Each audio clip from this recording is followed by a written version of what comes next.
Over the course of last weekend, my wife, who is 50 years old, embarked on what was initially a planned dinner outing with her best friend. This evening, however, took an unforeseen turn, leading to a cascade of revelations that left me both bewildered and concerned. Setting the scene, my wife prepared for the evening with careful attention, donning an impressive outfit. The occasion was not only a dinner but also a reprieve from her regular dialysis routine, making it a particularly special night for her. The original plan involved dinner, a brief visit to her friend's house, and a return home, a seemingly ordinary arrangement. As the dinner progressed, it stretched beyond the initially anticipated time frame. At this point, I suggested the possibility of her spending the night, offering to bring her essentials the next day. She mentioned having some belongings in the car, including gym clothes that could suffice for the night. Opting for an Uber ride into the city, they enjoyed dinner and drinks before heading back to her friend's house. Throughout the evening, we maintained communication, exchanging photos and expressing affection. Despite having a few drinks, it became evident that she was somewhat tipsy. The following day, upon her return, she promptly showered and proceeded to launder the clothes, explaining that there had been a substance spill on my shirt. The unexpected twist in this narrative unfolded the day after, as my wife initiated a conversation, tears streaming down her face. It was then that she revealed the night had not gone according to plan. Upon returning to her friend's house, they delved into more drinks and substances, catching me off guard as I initially assumed it was limited to marijuana. To my astonishment, she confessed to experimenting with cocaine and MDMA, substances that had never been part of her past experiences. As she continued to recount the night, it became clear that it was marked by dancing, music, and conversations that delved into the realms of intimacy and personal desires. The shocking revelation came when her friend unexpectedly kissed her. This disclosure left me in a state of disbelief, especially considering my wife's prior steadfast stance against being involved with another woman, whether with or without my participation. The complexity of the situation now looms large, and we are faced with the task of navigating through the implications and addressing the aftermath of that unexpected night. I was initially unfazed. It didn't bother me, and I even managed a slight smile. However, the situation took a darker turn when she disclosed that her arousal heightened during the kissing and touching, leading to more intimate acts. Beyond my dismay about her drug use, especially considering her dialysis, she revealed that the escapade escalated in the bedroom. To my surprise, her friend's husband transitioned from a mere observer to an active participant. As she unfolded the events, my curiosity mingled with anger. Once in the bedroom, the focus shifted, and her friend's husband became involved. Despite my inquiries about why she didn't halt the situation and call me, she described feeling detached, as if witnessing someone else's life unfold. She admitted to succumbing to the advances, with her friend persistently encouraging the encounter. What followed was an admission of engaging in intimate acts with her friend's husband while her friend lay unconscious and seemingly protected. Our 28-year history, characterized by mutual exclusivity, was shattered by her admission. She confessed to multiple encounters, interrupted by moments of cuddling before resuming the activities. The morning after, as everyone sobered up, regret set in. Astonishingly, her friend remained unaware of my wife's involvement with her husband, devoid of any active participation. The aftermath saw me grappling with the complexity of emotions. Despite my wife's claim that this was an isolated incident, I found it hard to believe, questioning the presence of substances like coke and MDMA without an inclination towards such behavior. Our long-standing friendship with her friend offered no prior indication of such inclinations, making the revelation even more shocking. Overwhelmed, I chose to distance myself, seeking solace in a hotel for a few days. The ensuing barrage of calls and remorseful texts from my wife only deepened the emotional turmoil. Her attempts to attribute the actions to drugs and alcohol, coupled with feelings of powerlessness due to her health issues, elicited a conflicted response from me. While I sympathized with her struggles, the betrayal and abandonment of our shared life weighed heavily on my decision to step away. After incessant calls imploring me to forgive my wife, she insisted that the events were unplanned, expressing remorse alongside her husband for the entire night. Upon meeting her, I confronted her, urging her to disclose every detail.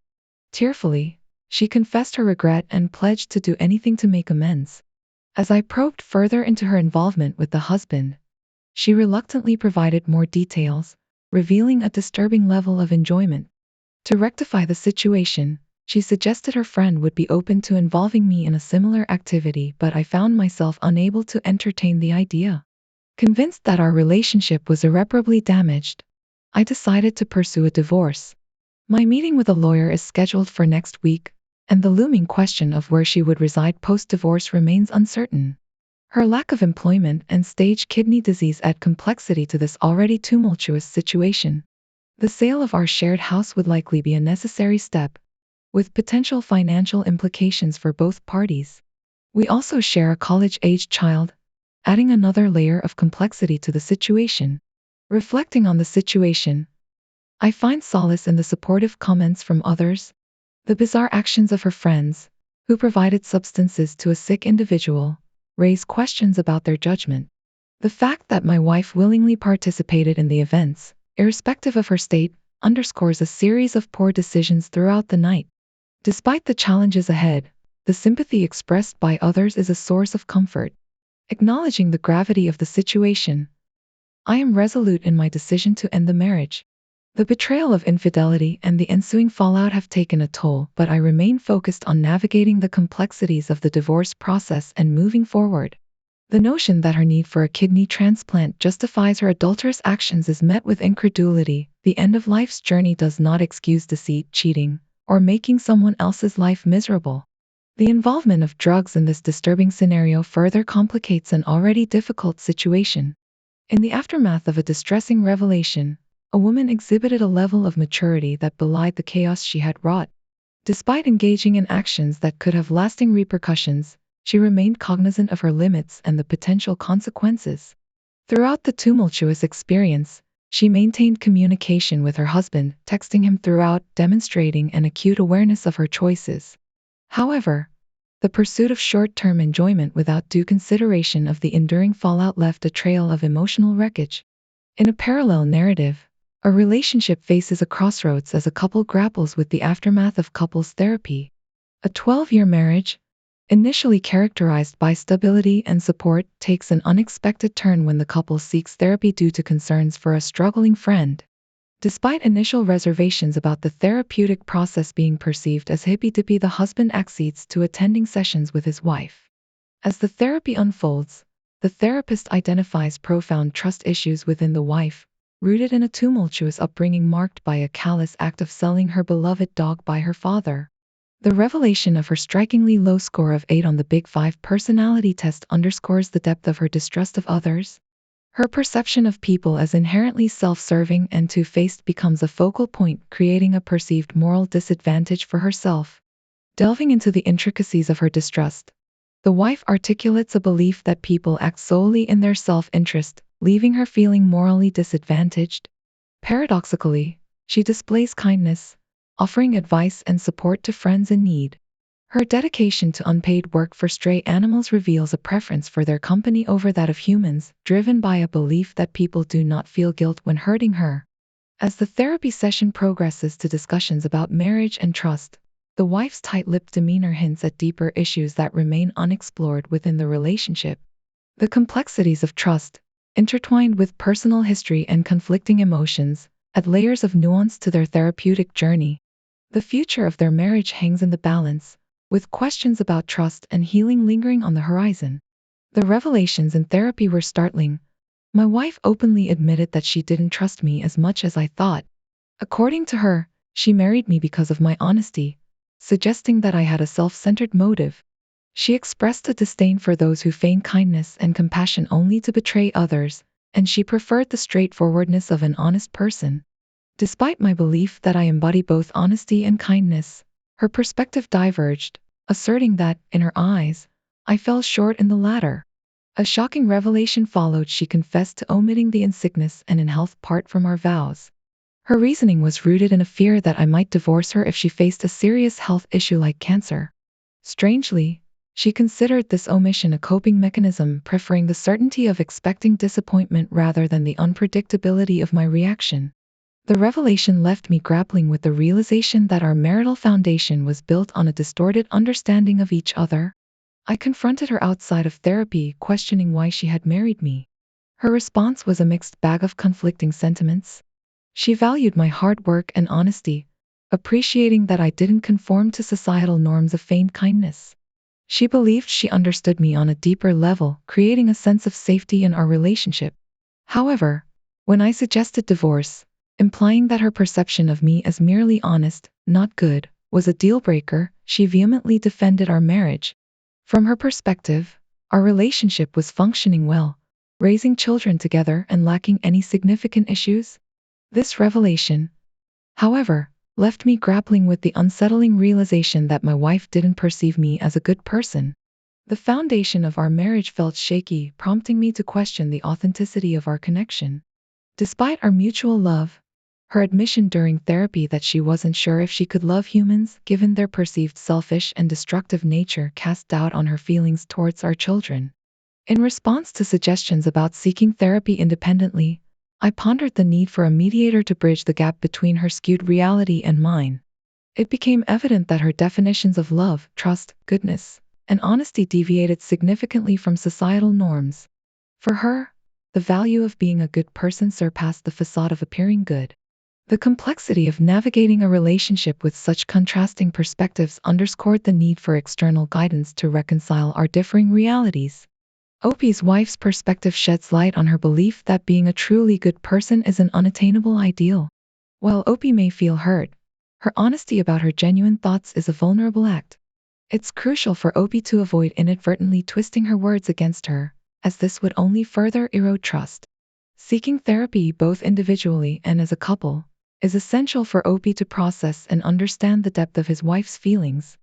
The couple's therapist should play a crucial role in translating and bridging the communication gap between them, helping them align their perspectives and work through the issues that have surfaced. While there's merit in seeking individual therapy for OP, the focus here is on the couple's therapist addressing the underlying issues. A breakdown in communication and understanding is evident, emphasizing the need for a skilled therapist to guide them through this challenging terrain. The therapist's role is pivotal in facilitating a shared understanding and helping them navigate cultural differences and emotional nuances. The situation highlights potential shortcomings in the current therapy approach, as evidenced by the struggle to address and interpret the core issues.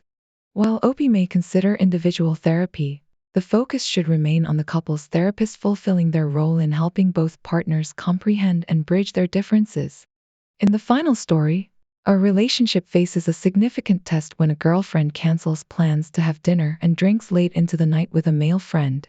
Opie expresses concern about this change in plans, leading to a revelation that the friend is a 35-year-old man. The girlfriend's lack of transparency raises questions about boundaries and trust. Opie's discomfort stems from the unexpected nature of the evening and the subsequent cancellation of their plans. The girlfriend's seemingly dismissive response adds to the tension, leaving Opie feeling upset and questioning the potential conflict of interest. The narrative portrays a clear violation of boundaries and a lack of communication, raising valid concerns about the girlfriend's actions. The dilemma faced by Opie prompts reflection on whether breaking up over such a breach is justified. The girlfriend's actions, coupled with her response, suggest a disregard for Opie's feelings and the importance of open communication in the relationship. The story leaves readers pondering the significance of trust and honesty in relationships, as well as the impact of boundaries being crossed. The situation at hand is markedly different from casual social gatherings or spending time with old friends. It raises concerns about boundaries, particularly when the girlfriend goes out late into the night with a male friend, whom she has known since spring. The fact that she has had multiple dinners with him, similar to the recent one, adds complexity to the situation. The discomfort intensifies given that she was teaching him piano lessons, not his child, as he doesn't have any. Upon her return home at 10 a.m., a heated argument ensued, with accusations that she effectively went on a date with this guy, leading to an apology the following day. During the subsequent conversation, the boyfriend sought more information about the guy, their history, and the night's timeline. Learning that such dinners had occurred multiple times raised doubts, prompting the boyfriend to express the need to see their communications.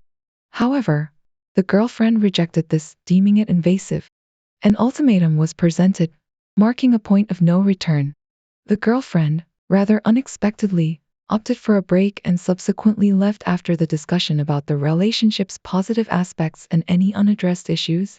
The boyfriend, grappling with doubts and uncertainties, questions whether he erred in not believing her or in how he sought information.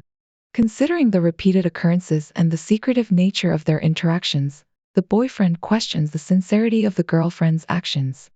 Despite the possibility that their hangouts were innocuous, the secrecy surrounding them raises red flags. The boyfriend, seeking impartial feedback, wonders if his actions and inquiries were justified or if he misjudged the situation. The community response suggests a collective skepticism about the girlfriend's actions, with suggestions that she may have already been moving on from the relationship. Speculation arises about whether she is a serial dater, potentially lining up the next relationship before concluding the current one. The dynamics of a 35-year-old single man taking piano lessons from a 23-year-old woman add further layers to the narrative, leaving room for uncertainty about the true nature of their interactions.